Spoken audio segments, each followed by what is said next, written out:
Andrea Fattozzi al termine dell'incontro con Grosseto, un'intervista all'ex, la vittoria del Trissino è arrivato sul fotofinish, ha messo un po' in difficoltà questo Grosseto, ma continuate una stagione che comunque vi vede come un treno spedito in cima alla classifica.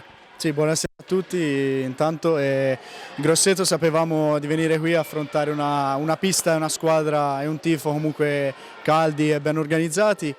E sì, diciamo la partita l'avevamo preparata in settimana, poi come è venuta la vittoria o come non è venuta è un altro discorso, loro comunque si sono difesi molto bene e niente, diciamo che l'importante è vincere, non conta se al fotofinish o al primo tempo, l'importante, quello che volevamo era questo e l'abbiamo ottenuto come fortunatamente spesso accade.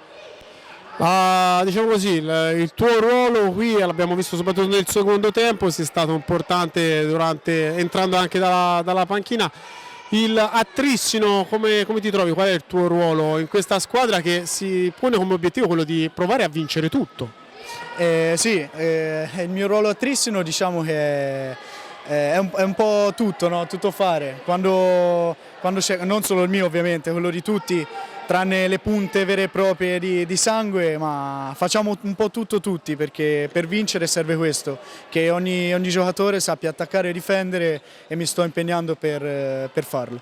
Abbiamo visto che ti sei intrattenuto sulla pista anche per salutare un pochino più, diciamo così, i tifosi. Che effetto, tornare a Grosseto, sempre una bella emozione. Sì, qui c'è tutta la mia famiglia, i miei migliori amici, tanta gente che comunque ho conosciuto quando ero qui a Grosseto e è sempre un onore e un piacere tornare in questa città. Allora forza in bocca al lupo soprattutto in Europa. Grazie mille e altrettanto.